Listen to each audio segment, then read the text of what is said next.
Welcome, amazing agents from across the country. Today is Thursday, November 8th, 2018, and this is Mastermind call number 202. We're going on 300 calls now, right? Right, guys? My partners say I like to exaggerate, so we're almost coming there. up on the we're almost to 300. We're at 202. Thank you all for being here. I'm not even going to have to ask anymore. We got a good group of people in the queue. One last time, just hit *6 and hit 1 if you'd like to actively participate. And Tim, what would you like to? What words of wisdom would you like to share with the group this week? Well, first of all, you said you weren't going to have to ask anymore, and then went right ahead and did it anyway. So I lie a lot. And by the way, Tim, you're unusually quiet. You're muffled a little bit. Yeah, I'm actually calling on my cell phone. Is that better? A little bit. Yeah, go ahead. Just want to make sure we can hear you. Go ahead. I don't have much to say anyway today. So what's that? I don't have much to say, and I'm hearing an echo, so let's go. All right. Chad, our illustrious coach, what would you like to share with the group? So if anybody didn't make it yesterday, we had role play call number 36, and that has been posted in the Facebook group, so you can find it in All the Leads Mastermind, and it will be up later today on in our normal call archive in the subscriber portal. So off to a slow start yesterday, but it turned out to be a really good call. We discussed some, as always, surprisingly unique scenarios. So if you didn't get a chance to listen to that, you can find it in All the Leads Mastermind or in the subscriber portal. Excellent. Tom, what would you like to share with the group? Just my normal. If anyone needs anything, we're here to help. All you have to do is just send us an email to support@alltheleads.com. If you're in your account area under support, there's a contact us. Just be specific on what you're looking for. We do track all those items and then get the appropriate people to get back to you in a timely manner. So we're looking forward to talking to you. Excellent. Well, we have 5 in the queue. I know who the first person is because Julie is up first. She called me about 5 minutes ago. And she's been with us a couple months and just isn't getting a lot of traction. And I asked her to come on the call, and, we could kind of work on helping her together. Sometimes we get so many testimonials and wins and good stories on these calls. We don't want it to sound staged. We want you to share your wins, absolutely, but we want you to share your challenges also. So hats off to Julie for being willing to do that, and I am going to unmute her. Julie, no pressure after that introduction. What can we do for you? Okay. I've been doing this for a few months now, and I just feel like I'm not getting a lot of traction. Some of the numbers aren't right, or they don't know what I'm talking about. So maybe that can occur with anything you're calling on. You're scrubbing through the list. And I haven't gotten any listings out of it yet, and some of the things I'm experiencing, it seems like they haven't gone through the complete probate process yet. So I guess my question is, do I hang in there? What are some things I can tweak? Is it still early? I am sending out the mail in addition to calling, so just looking for some guidance. And what state are you in? Chicago. Okay. Typically, when we do speak with the PRs, they have been appointed. So California is the only place we've been seeing where they're still waiting on the letters of testamentary, which is what gives them the official authority to administer the estate. So it could be that the courts are backed up in, you're in Cook County? Right. Yeah, so it may be the same there, but typically when you speak to them, they will have, filed probate, and then the next week it'll come up on the docket, and they'll have the initial trial and be appointed. So it's not a usual problem. You may have just found a couple that for some reason were waiting. Hey, Chad, if I could jump in, Julie, just to clarify, you said they're telling you it hadn't been completed. Are you saying that the probate hasn't been completed, or they haven't been appointed yet? No, it seems like the probate hasn't been completed. It seems like they're appointed and they know they're the executor, but that's what I thought. So that's a whole different situation. Go ahead, Chad. Yeah. So as long as they've cleared that initial hearing, then they do have the authority to sell the property even before the probate closes. In most cases, the property has to be sold before they can settle the liabilities and close the probate. Not in every case, but we find that I'd say 95% of the time that's the case. So what that a common misconception that originates with the attorneys is, and it's hard to tell if the attorneys are saying it or the PRs are hearing it, but a lot of times they think that they can't list because the attorney says, it's going to take us 3 to 6 months, just hang tight, I'll tell you what to do. And what they hear is don't do anything until I tell you what to do, and you can't do anything for 3 to 6 months. But we have, most of our subscribers, you coach them through that and help them understand how it's in their best interest to go ahead, get it on the market, especially in today's environment with listings ramping up and loan applications at a 4-year low. They need to take advantage of the market now. So you need to show them why it's in their best interest to go ahead and move forward. Now, I'm not 100% sure in Illinois, but even like in some states, the court's approval is required to close a transaction. If that's the case, you can still list it, get it under contract, take the ratified purchase agreement to the court. The court will approve that almost always, and then you can go ahead and close your transaction. Now, the rest of the probate may take another 6 or 12 months to get everything sorted out, but you can still do the real estate side. So I think it will be helpful for you to dig into your local probate law and see how it works. Unfortunately, I'm not that familiar with Cook County, but find out if they can sell the real estate. For example, in Virginia, we can list and sell the day they file. In Florida, we have to go get court approval before we can sell. In California, it's even more complicated. You have to go into what's called an overbid process. I don't think Illinois has that, but so familiarize yourself with that, and then you'll know how to overcome those objections. So if if they heard, well, we shouldn't do anything, you can step up and say, actually, that's a common misconception that all of our clients have. The truth is, we can get the house on the market and have it sold in we'll be done in 3 months versus just starting in 3 months. So do you think it's in your best interest to keep paying the expenses and not do anything? And then they engage with you, and you can set the appointment. Okay. And go ahead, Julie, follow up. Yeah, I noticed that on some of these leads, it'd be nice to just call the attorney directly, but I don't have attorney contact information. And some of them will give it to me, but some of them won't. They don't know me, so they're like, I'm not just handing over the phone number. But that would be helpful if I could find out what's really going on. How many of your leads, as a percentage, how many of your leads have an attorney attached to them? I don't know. Is it 25% offhand? I mean, I'm not sure. I didn't see a lot of them. Typically, it's 80% or higher. Most people do engage with an attorney early in the process, and if an attorney has been appointed, we will include that in your data. So it's unusual to see only a quarter of them have an attorney. But for sure, the ones that you do have numbers for, reach out and introduce yourself and your service. And if you haven't, have you been on these calls before? Yeah. So you've probably heard us talk about ways to get in the door with attorneys. If you want a refresher, the easiest way, you can actually, now that we've archived all of these calls, you can go to our main website, not the subscriber portal, but just alltheleads.com. And in the top right, you'll see a search bar, and that's a universal site search. So you can put in the word attorney, and it'll bring up every post. So the tips from the trainer, these calls, role play calls. So you can kind of, get comfortable with approaching the attorneys. It'll bring up 4 years worth of content just by typing in the word attorney in that search bar. Okay. Yeah, it would be interesting to see people that are hitting it from both ends, the attorneys and what we're talking about right now, if that's improved their success rate. I mean, I'm sure it has, but it does. So unfortunately, people that get started, once they start getting listings or buying houses, then they start building their referral network. Then they get too busy to come to these calls.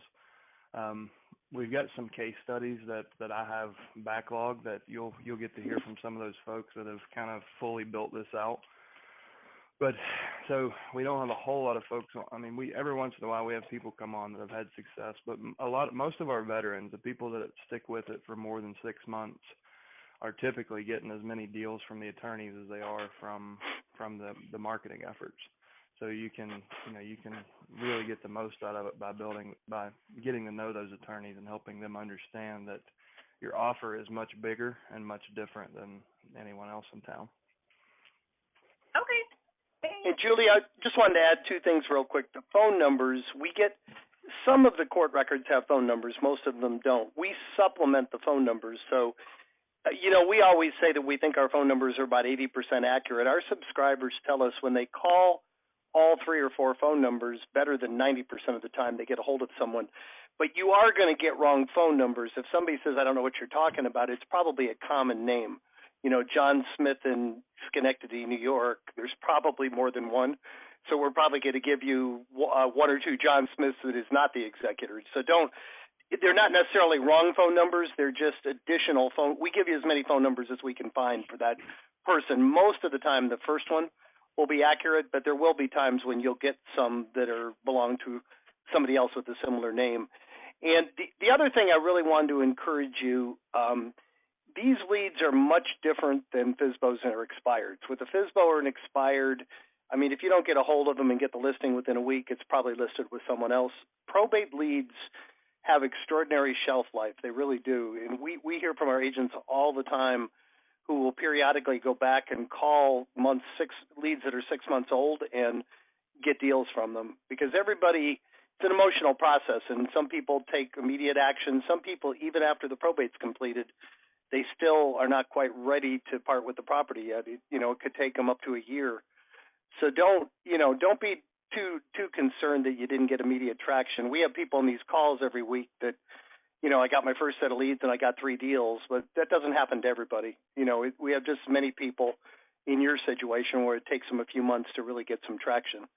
So don't get discouraged and hang in there. And I appreciate you calling in. Is there anything else we can help you with today? No, thank you. All right, you're very welcome. We have 4 more in the queue. We do have room for more, guys. So next up is phone number ending in 4701. You're up next. Hi, guys. Chad had talked about, and I don't know which call it was on these Thursdays, but it was regarding the insurance, and there was it was kind of a feed out there if people say, oh, I don't need any help, and then he said something like, do you have insurance or something like that. Can he kind of recap on that again? Sure. So we were talking about vacant property insurance. So typically in most insurance policies, you'll see in the fine print that if the structure is vacant for more than 30 days, it's not actually covered under that policy. Now, what the right thing to do is to get a vacant insurance policy, which carries a premium of, it's 40 to 50% higher than a standard homeowner's premium or homeowner's insurance premium. But most folks don't know that, and I went a long time not knowing that. So where we've talked about it before is kind of if someone's trying to rush off the phone or just isn't listening to you, you can use that to kind of interrupt that pattern and get them to engage with you. Okay. That works particularly well if they say my attorney has everything handled. Oh, great! So he's already helped you switch your insurance policy, and it's just. Well, no. All of a sudden they realize, well, maybe that isn't their attorney's job. Maybe there's other things. And it really distinguishes you from everybody else. Probably nobody else has told them that before. So you're really coming from a place of trying to help them. Okay. And then the last caller talking about needing approval for real estate. I'm in Missouri, and I Googled it, and I'm not really getting a clear answer as to whether or not. And so, if someone says, well, I'm ready to get it on the market, when I initially call them and if they're ready to get it on the market, how do I address that? So if I don't really somebody know. says that, anytime somebody says that, says that? Like, get it signed. So you can go ahead and list the property. If they have been appointed as the representative, go ahead and list it. But in 15 minutes, you can probably get all of your questions answered about your specific county. Just make it a point to call your the probate clerk today. So look at the county clerk's website, get the number for the probate clerk, and call and just say, hey, listen, I'm helping more and more. I'm finding more and more families that are in probate and need help, and frankly, I don't understand it as well as I would like to. Can you walk me through it and answer a few questions? And they will. Every time I've ever done this in multiple counties, they engage with you, and typically you can run out of questions in 10 to 15 minutes. You can learn everything you don't know. So do that, and then you'll know for sure. But if you're ever in doubt, list it and figure it out later.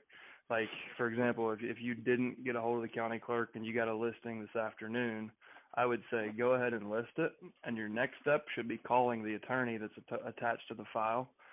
Introduce yourself and say, listen, before I upload this, I just wanted to introduce myself and make sure there's nothing specific you would like to see in the remarks or in the listing agreement. We take it. We do a lot of things for the families, and we consider the attorney part of our team. So we just thought we should touch base and let you know that we're being proactive and want to make this easier for everybody. So is there anything you would like to see? And they're going to appreciate that, and they're going to remember that. But that gives you an opportunity. If there's anything in particular that's if a family member is threatening to dispute the will or sue the family and they need time, then you may want to mark in the listing agreement, this is contingent upon court approval or contingent upon probate, the closing of probate. But the attorney will be able to tell you if there's anything like that. They're usually not. These are usually pretty straightforward, simple transactions. And one thing I was going to add there too, like the previous caller asked about marketing to attorneys, we always tell our agents, it's more effective to show up in person, but that is a case where once you have the listing taken and you reach out to the attorney, make sure you let him know I'm calling his assistant, I'm calling about the estate of, Pamela Johnson. Well, he has to call you back because that's his job to get that done. So it's a really good opportunity to increase your odds of getting a hold of the attorney on the phone and kind of, using that as an opportunity to bond with them and try to get future referrals. Okay. And then lastly, I know that when they're looking, say you got a family that, one's been appointed the executor, but there's other siblings or parties to the will, do they typically, is that something where they ask for their, blessing in selling the home as well, but they don't have to obviously they don't have to sign because it's either an executor or a personal representative. But is that something that's mandatory, or is it just something that's more courteous? So they don't need to sign the listing agreement. They will need to either sign a release or sign the closing paperwork.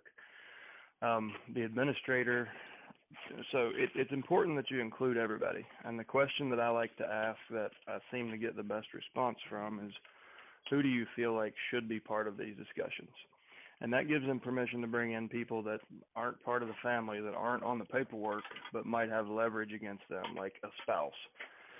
And that just makes sure that when you actually meet with them in person, everybody that should be there that is going to make that might be affecting the decision will be present and part of the same conversation.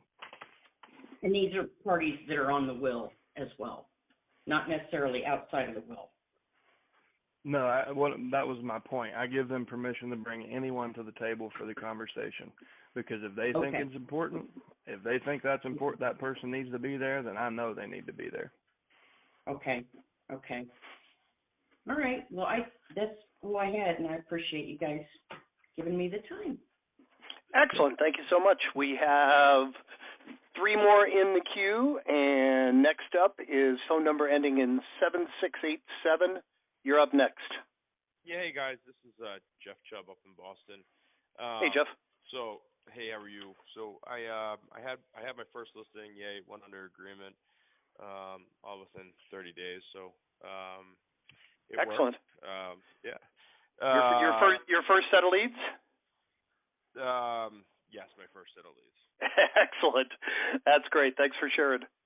Yeah, Jeff, relatively easy listing, or tell us a little bit about it, if you will. It was the worst house I've ever been in my whole entire life. She was a hoarder. Okay. It was. I didn't know hoarding was really a sickness, or really I didn't respect the sickness. But I mean, you couldn't even see the floor, and she went to the bathroom on the floor. It is the most awful house I've ever had. But they listed with me over somebody else. I recommend them underpriced property at $350,000.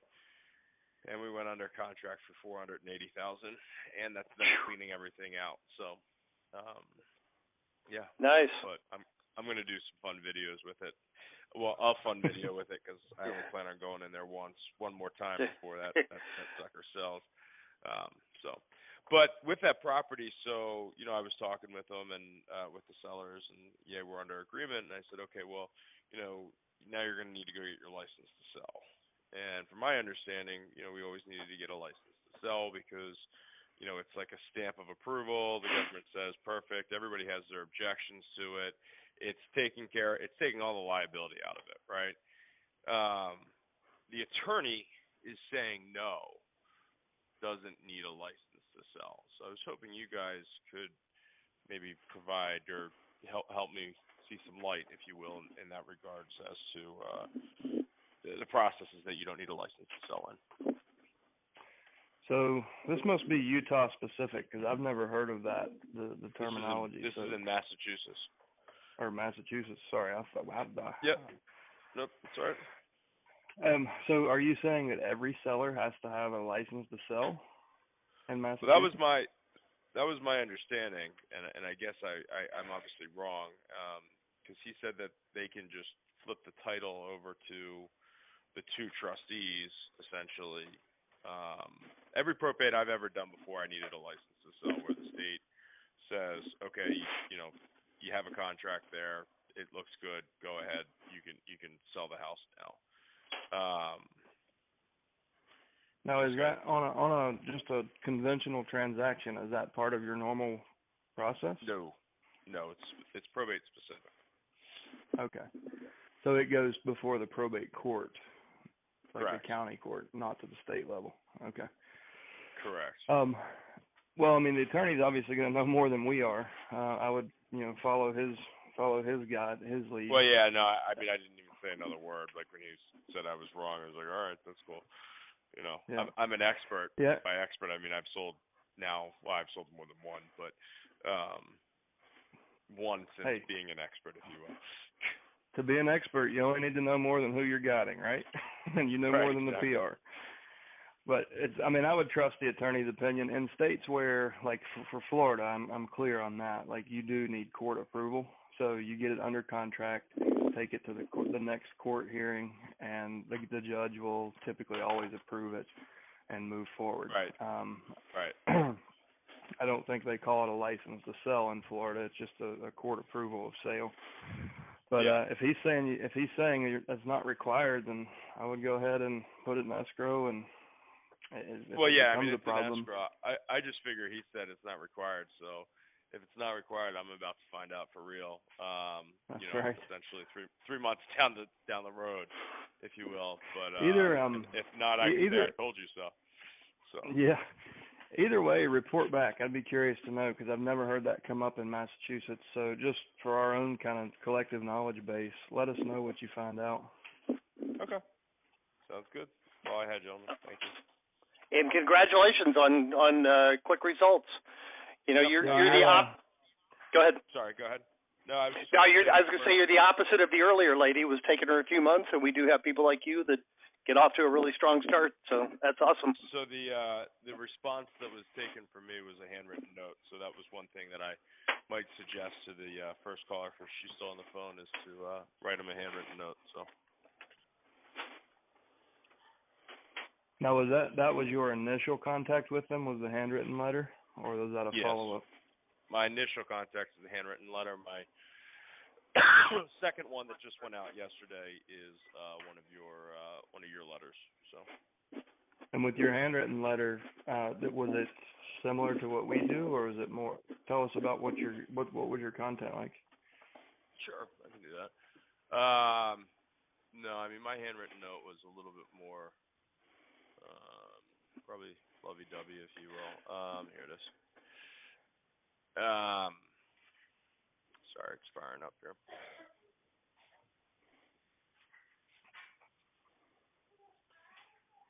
Slow. There it goes.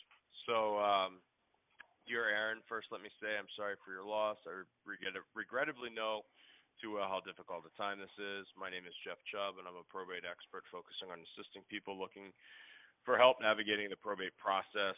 It appears that you are representing the estate of, the mail merch does it. Please know that I'm here whether you have questions about the process, need recommendations on contractors, or just trying to figure out the next step in this long, confusing journey. You can reach me at, there's my phone number as well as my email address. Great. Well, thanks for sharing. So, how many of those did you send out in your first campaign? Well, I think we had 100 and some. And how many people did you speak to inbound? 2 is I think what 2 enlisted. Okay. 1. There was actually more than that. Well, I don't know. So I mean, I called a couple people, and I mean the responses were just overwhelmingly like I'm the worst human being on the face of this earth. So I'm gonna try calling again, but there were a couple of inbounds calling me back and saying don't ever contact them again. Let's put it that way. So. Right. Well, 2% on an inbound, direct mail response is, that's really good. I don't know if you do a lot of direct mail, but half a percent is what to expect. So. Yep. No, I do a lot of direct mail, so that's why I figured the first step was a handwritten note. So the way I think, at least my first split test, the first time I'm doing it, so that way I can split test response rates, is going to be handwritten note, one of your cards, another handwritten note, probably another one of your letters. So just going to do it like that. Okay.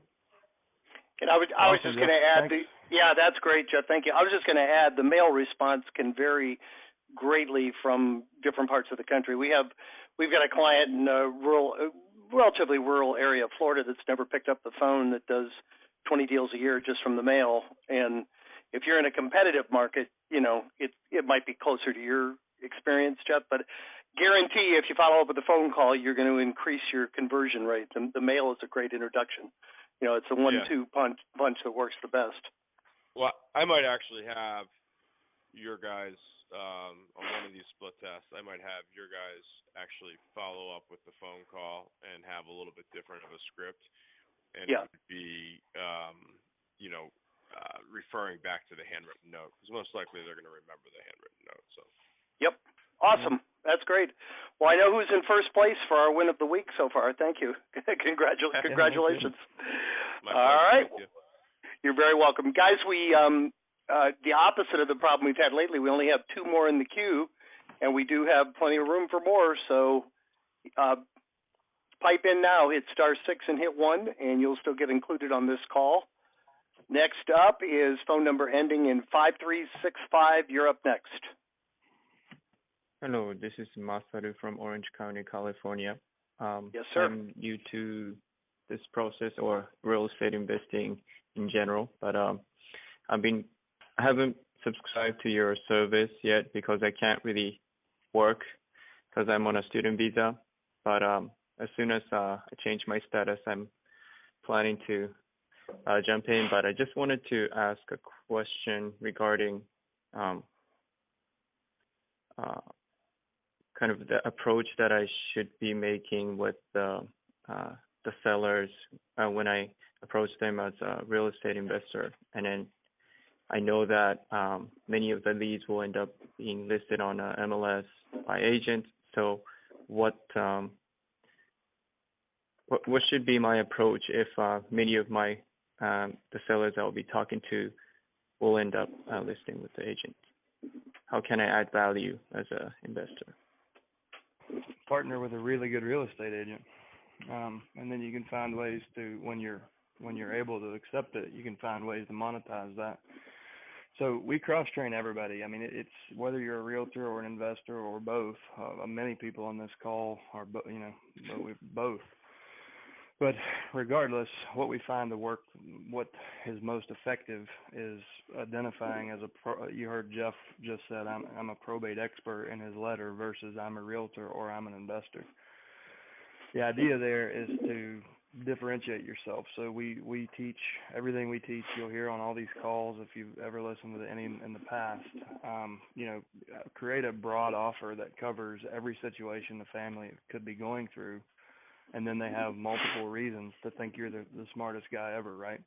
So everyone else that you're competing with is going to be calling saying, I can buy your house, close, cash, close quickly, where you're going to be focusing on the people and situation. So we can do a lot of different things. It starts with us understanding your situation, giving you some options, and you choose how we work together.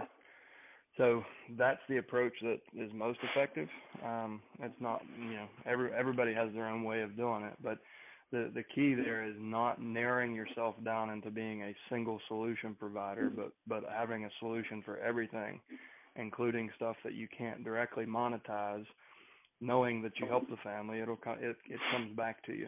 And most of them, you're right, most of them are going to, aren't going to be willing to take a 50 or 60 cents on the dollar offer. But you can kick that out. You can say, okay, well, listen, based on what we've talked about so far, I'm going to have Sam from our brokerage division call you. And Sam's one of the top listing agents in Southern California. Would 3 o'clock be a good time for him to call? Okay, great. Kick it to Sam and let him list it, and hopefully you guys can work out an arrangement when you do have a permanent resident status or whatever you're shooting for. Then Sam can start to pay you a marketing fee, or he can start to pay for your leads or pay for your mail, or whatever you guys work out. A better solution would be taking 2 weeks and spending a couple $1,000 getting your real estate license and keeping all that money for yourself. So if you can pivot during the conversation, you can decide if you're going down the acquisition path or the listing path. And that will make you more nimble, and it will also keep more revenue in your business versus referring it out. Makes sense. In the meantime, yes. Go ahead. No, yes, go ahead. Sorry. So in the meantime, if I were to refer to other agents, what would be a great way to find such agents? Do you know any brokers in the area? No. So I typically recommend people call a couple of real estate brokers and ask them who on their team is hungry, humble, and smart. So you need an agent that's not doing 100 transactions a year already, because they're in that chaotic, the chaos of building their real estate business. Ideally, you want somebody who has time to educate themselves and catch up to where you are, to understand our approach and our system, and that will actually do, when you say, here's an appointment, they jump. And the quickest way to find that is through the broker. Like, the broker is going to know who he has recruited that has the most potential to make something like this work. So you kiss a lot less frogs trying to find the right person. So if and I would say call a brokerage of not like the big mega, luxury brand in your market, but maybe an independent broker or a smaller office that would attract agents with that they spend more time with their agents on training rather than just hanging license on the wall. Okay. Got it. Thank you. Oh, you're very welcome. What I was going to add too, talk about the, very smart person years ago told me figure out what everybody else is doing and do the opposite. I promise you there will not be another investor in your market that is telling the people, well, it doesn't sound like you're in a hurry, I'll refer you to a good realtor. And the fact is that, like Chad said, 90% of these people are going to list anyway. You will be pleasantly surprised that some of them that list 3-4 months down the road, if it hasn't sold, they become a lot more motivated. That agent may refer you some of these deals back. So do it for the right reason, and distinguish yourself and be different than your competition, and it will come back to you. But be a complete specialist. Don't just be an investor. We try, like Chad said, we kind of train this is the one area where realtors and investors work extraordinarily well together. So welcome. We're looking forward to working with you. Anything else? That was everything. Thank you very much. Yeah, you're very welcome. We have 2 more in the queue, guys. Next up is phone number ending in 4014. You're up next. Hi, Jim. Hi, Chad. This is Mandar. Hey, Mandar. So, hey. So just to quickly respond to the previous caller's question about investors and agents. One of the agents in my office, she had the best year in 2008 because her niche was investors, because it was a downhill market. And there are agents out there that, just like Probate, their niche is investors only. So seeking out agents like that will really help you, to get properties. And the advantage of partnering with an agent is that when you list the property, you get benefits of not only commission but all the other things. And agents that have niches in investing and work with investors and flips, they give you they let you know the first, before the property even comes on the market, that hey, do you want to close before it goes on the market? So you have that advantage. So my question for Chad is and Jim is, what are the ways of staying in touch with the probate leads? And do you have any case studies of any agents that don't actively do mailers, because mailing is a big expense for me, since I'm still working on getting listings?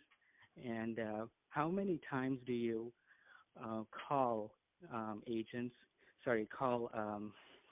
probate leads if you have a conversation with them? I know the plan in your program is call them once a month. Is calling them more than once a month going to be a problem? And not looking like a pushy agent, what should be the frequency? And secondly, how far behind have any of the agents gone in the list? I know 1 year and 6 months is what I've got that, the leads have converted. How far behind can one go to pull up that, any potential conversions from the old list? Hey, Mander, you bunch of questions. I just have to clarify. So you're saying you've actually done deals on leads that were 18 months old? No. I've heard. The. Oh, you've heard on the call. I thought you. Yeah. Oh, okay, I got you. Yeah, Joe Ring from Naples. He called. Yep. Yeah. So he has success from older lists, and do you have agents that have called even older than that, and how far behind can one go? Excellent. Did you get all those questions, Chad? I think I'm going to go in reverse order. Okay. So, personally, the furthest out I've closed a transaction was 25 months from the probate filing. So that's been my personal experience. I had several that were in the 6 to 12 month range, but I had one that was over 2 years. We had a subscriber last January who had signed up and had I think he had 14 months worth of leads and hadn't made a single move. And we kind of unleashed a campaign on all 14 months. And the very first round of the call campaign, we set, I think, 11 appointments. And he converted, almost all of them to listings. He essentially made like $125,000 in a single round of the campaign. To 14-month-old leads. So there's absolutely deals in there. There are people who, for whatever reason, they started getting the investor postcards and letters, and they weren't ready. They emotionally locked down, and one day something just they have a breakthrough and they're ready to go. And the one that I did from 25 months, she called and said, "Hey, Chad, I got your letter a long time ago. Can you bring paperwork and meet me today at noon?" And and no kidding, that was how the appointment went. And I was like, have we talked before? Never spoke to her. And Like we listed it that day, had it on the market. That was on a Thursday. We had it under contract by like Tuesday. So yes, there are deals in that older data that you have. Absolutely work them. As far as frequency, so we've got people from all different personality types, all different real estate business sizes, from single agents to big mega teams doing almost 1,000 deals a year. We have to choose something as like a baseline. So what we have found to be, the minimum effective dose is send at least once a month for the first 3 months, send a letter and follow it with a phone call. Now, not everybody has the budget to do that, so they may have to adapt and find something that works with their budget, but that's the most effective. You can try, you can make phone calls or just send letters. We have people that do both. Unfortunately, we don't have any case studies of those folks right now, like no video case studies. We've got plenty of stories of people that have been successful just mailing or just calling. But ideally, you want to continue mailing and continue calling until you've spoken to each one. And the CRM is designed so you can use the rating field to, reduce your list during each round of the campaign. So you're only focused on the ones you haven't yet spoken to. As far as frequency, if you're leaving, the one thing I'll say is voicemail changes the answer to this question. If you're leaving a voicemail, you're going to become a pain in the ass after the 4th or 5th call if they're not calling you back. So if you're going to be aggressive with your frequency, don't leave a voicemail. Just keep calling, call often until you speak to them, but don't fill their voicemail box with the same message day in and day out. And you've got to look at kind of your local culture and your own personality and values to decide, is that every day or is it just once a week until you speak to them? Personally, I think once a week is enough frequency. They're going to raise their hand when they're ready. Calling them 7 days in a row is not going to make them ready any quicker. So it's about being there when they are ready to respond to your offer. So that's why we spread it out over 90 days. And we recommend the letter because the letter sticks around. Even if they're not returning your phone calls, chances are, but if you sent the letter in a greeting card envelope, you may not get an immediate callback like an inbound lead. But the lady that called me from 25 months, I'd sent her letters. I sent her 3 letters over 90 days. And then I didn't do anything. I didn't call. I didn't mail. I wasn't working that far back. I was only working 3 months at a time. So she got the letter, stuck a magnet on it, put it on the fridge, and a little more than 2 years later, something happened that morning, and she called, and 4 days later, her house was sold. So you got to kind of look at, all those factors and figure out what your frequency is. But the bottom line is, keep mailing, keep calling until you speak to everybody, because there's no way to know if they need help unless you ask them, right? Yeah. And I think I covered all your questions. Did I get them all? Yeah. And to follow up on that, you call these leads once a month, right? Let's say you're calling a particular lead from 4 months. Have you changed your phone number? Some people just don't pick up the phone seeing that it's from the same number, or do you just call from the same number? I just always use my cell phone. I never did. I mean, you can. Okay. It's worth testing for sure. You can grab a Google Voice line or pick up a call fire line. Google Voice is free, and it'll show up as that number instead of your cell phone number, but you can still call from your cell phone. I was going to say also, in the nearly 6 years we've been doing this, these are not like BizBos and expires where their phone is ringing off the hook. If they're not answering, it's not because they're being overwhelmed with calls. They just may be somebody who isn't, maybe they're away, maybe they're just not responsive to phone calls. Some people just don't.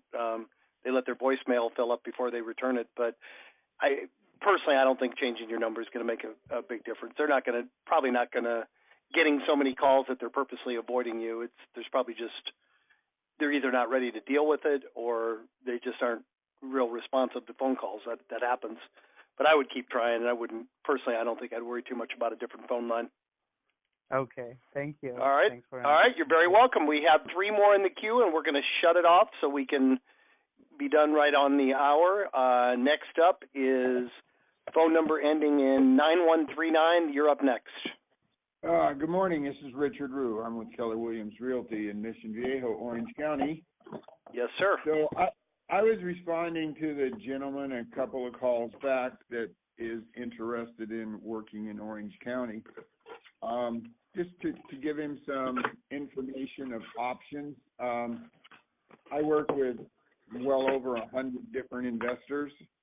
There are all kinds of ways that we work together. I'm closing a transaction now that we picked up as a probate where we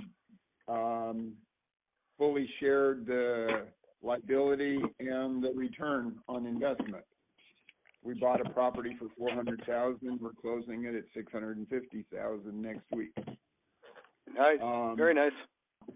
I have clients that if I pick up a new probate or foreclosure listing, I'll just start a campaign because there are plenty of investors that want these.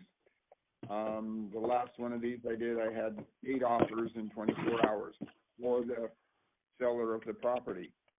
So to him, I'm just saying, you know, if you would like to work with somebody like me, you can tell me how I can get in touch with him. I'd be more than happy to talk to him. But partnering with somebody that knows what they're doing and wants to work with you as a team member can be lucrative, and there are a lot of ways to do it. It's probably more important to find somebody that really knows how to help him accomplish his goals rather than just going out and looking for somebody that has no interest or information or background or experience in this kind of a business, because it's one that takes time to master. Absolutely. Well said. Any thoughts, Chad? Yeah, so, I mean, I don't recall the gentleman's name that was asking, but if you're still on the call, if you're not a member of our Facebook group, jump into All the Leads Mastermind on Facebook, and hopefully you two can connect there. Or, sir, if you want to leave your... Well, I am a member of your group, and I'll jump into the lead. I'm a relatively new member, but I'm in the... I've been doing this for 30 years in Orange County, and I'm kind of very much refining what I do, and this is one of the areas where I refine, because these are great return on investment leads, and I would much rather do the same amount of work and make 3 times the commission amount of money. I'll make a return on the investment as a partner in the transaction rather than just doing it one transaction at a time. I'd much rather make $50,000 than $15,000 for the same amount of work. You're good at math, obviously. It's great. Go ahead, Chad. Sorry. Just share what in case he's still listening, just to make this easier for everybody. Whatever you're comfortable with. If you want to share your full name or your email address or even a phone number. Yeah, my name is Richard, and my last name is Rue, R-O-U-X, and my cell number is 949-632-9139, and I'd be more than happy to talk to him. I'm not saying we have to do something together, but just share some of the stuff I do and see if it's something that we could be a match. And I'll put that on the Facebook too. Awesome. Thank you so much for, go ahead, Chad. Pretty sure he found the right partner. If we've got time, Jim, I want to ask a couple more questions. Sure, go ahead. So, Richard, I'd like to hear, you said this is something we talk about in Mastery, and I've done with a land trust, but when you partner with the estate, do you use an entity to protect, to mitigate risk and protect both parties, or how do you structure the deal? We structure all of our deals with LLCs. Okay, so you form a fresh LLC, and I won't do any of these without doing an LLC, and then we'll structure. Like the one we just did, we did it under an LLC, and then we had a sub-agreement of how we were going to do the transaction, the commissions that were or were not going to be paid, and what the splits were for equity positions.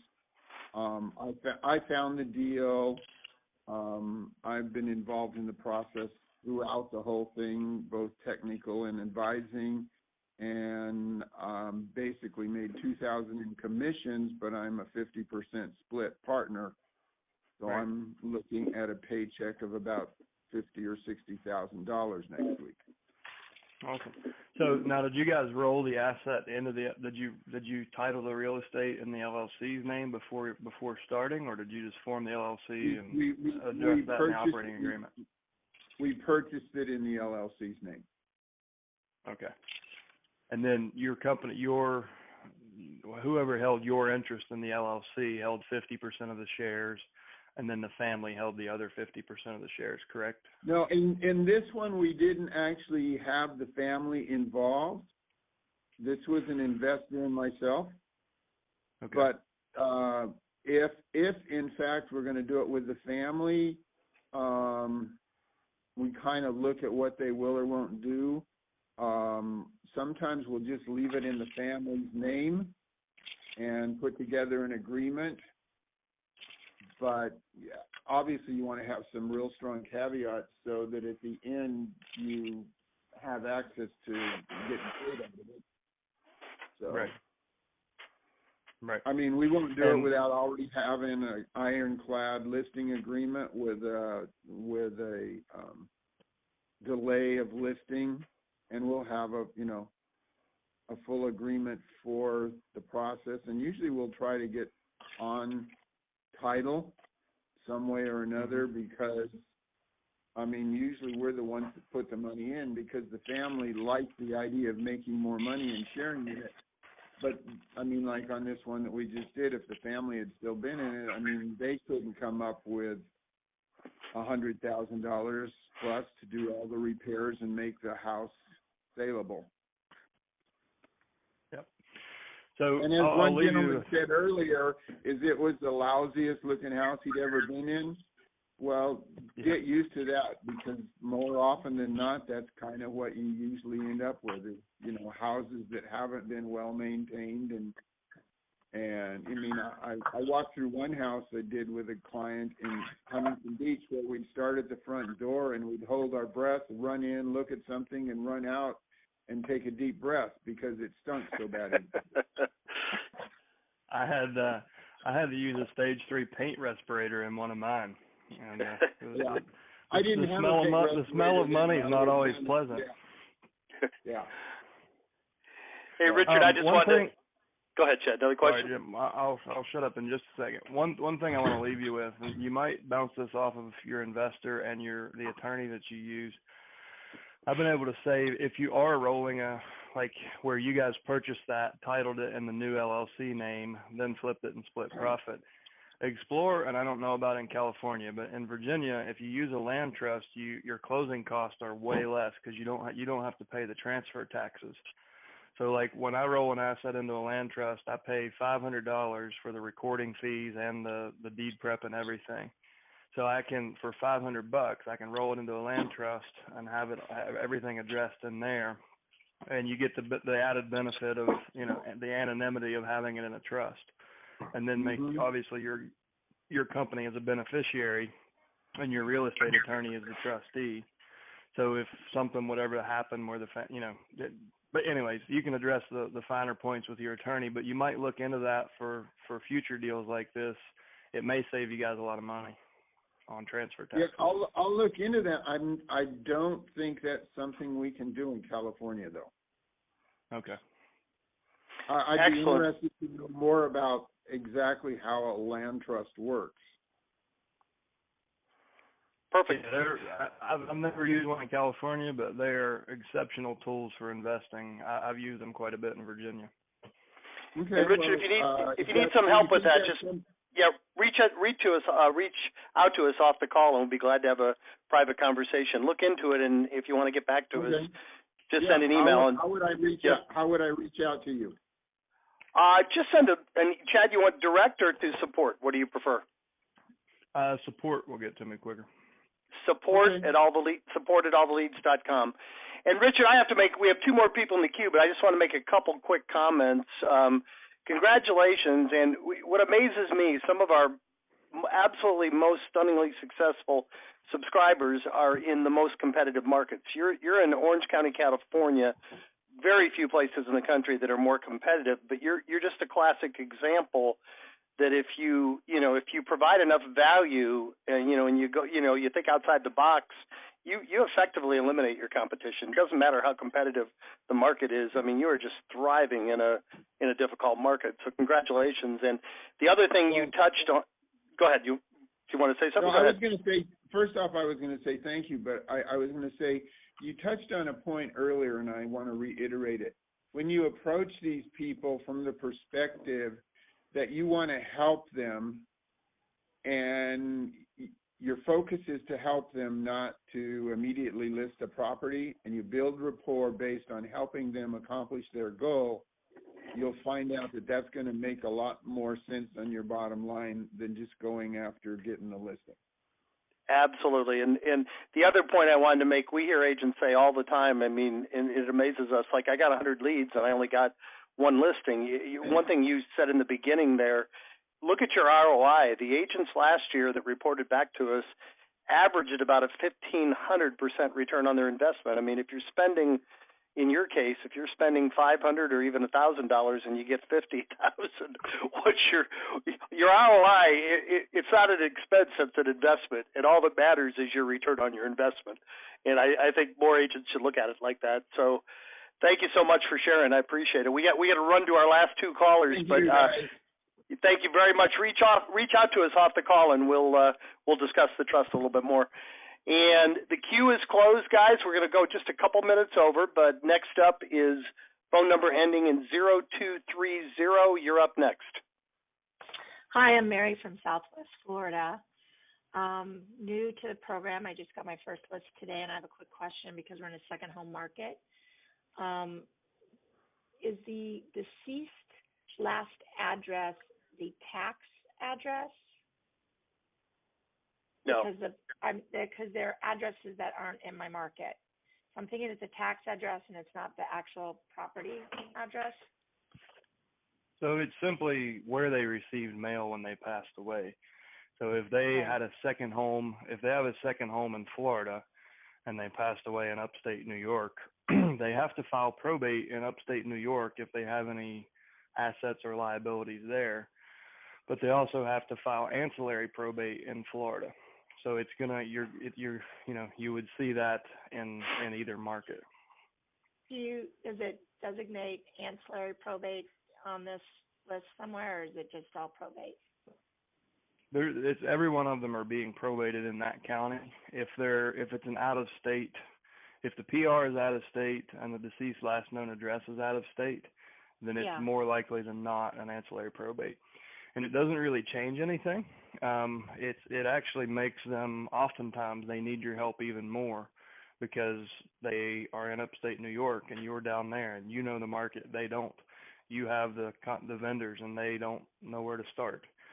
So those are oftentimes some of the best leads. And Jim did it in the Fort Lauderdale area. Jim, you took 18 listings and never met with a single person face to face, right? I actually met one out of 16 was local. The other, and I just love the efficiency of a listing appointment where you don't even have to go, just a brief phone conversation, send off the paperwork, and wait for it to come back. Yeah, totally. Yeah. But my question is, how do I find the property, if there is a property with this, if their last known address is out of state? Is there a quick way to do that? Yeah, pick up the phone. I mean, it's the deceased last known address it's oftentimes a subject property, but don't focus too much on that. We never want our people to call up and say, "Hey, I'm calling because I know you're the executor and you have a house at 123 Main Street." Because if 123 Main Street could be a nursing home, a family member's home, anything. So pick up the phone and say, "Hey, we built a team of professionals here locally, and we try to reach out first to the out-of-state folks because we know it can be really even more stressful for you. But we try to understand what the family's challenges and goals are, and then we'll put a plan together and go take care of it. But don't try to focus. When you speak to them, you can say, is there any real estate in the estate? Okay, and what are the address or addresses of the properties? And you can start to get that information, during the initial conversation. Yeah, I was just trying to itemize which ones I wanted to go after first. Closer proximity to my team. So that's all. Thank you. You're very welcome. We're going to go a few minutes over. Last call this week is phone number ending in 8978. You're up last. Hi, my name is Jamal. I'm down in South Florida. Just want to make a comment and a question. I've been making phone calls to probate leads. One guy told me, "Oh, don't call here. I will find you," or whatever. So what I did, I've just got a call rail phone number. I've been dialing through that number. My other question is, I think a few weeks ago you mentioned something about if we're not using your website, we can use the content on there and just give you a link on there, or well, I'm not sure exactly what you said, or because I looked at your website for Probates, I like the information, how you have it laid out, but I just want to Jamal, the easiest way to do that, it sounds like you have a very website-specific question. We will design, website. We'll do all that for you, and we'll help you, give you some advice if you have your own. Just send an email to support@alltheleads.com and just say, I want to talk to somebody about the website. That's a creative division of our company. One of them will call you back and help you. It's probably too long of an answer to give you online. Fair enough? Okay. Yeah, fair. All right. Anything else? That's it. I just want to make a comment about using the Corel number now instead of my phone number as far as calling people nowadays, because you never know, people might be a little aggressive or whatever. Yep. Okay, excellent. Okay. Guys, great call. We only went 3 minutes over. Very efficient.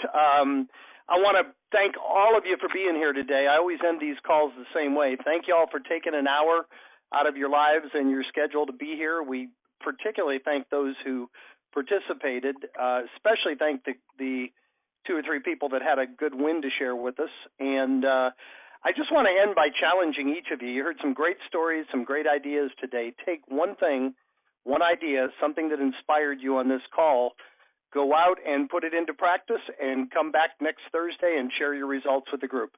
Thank you so much, guys. Make it a great week. Talk to you next Thursday. Take care. All right.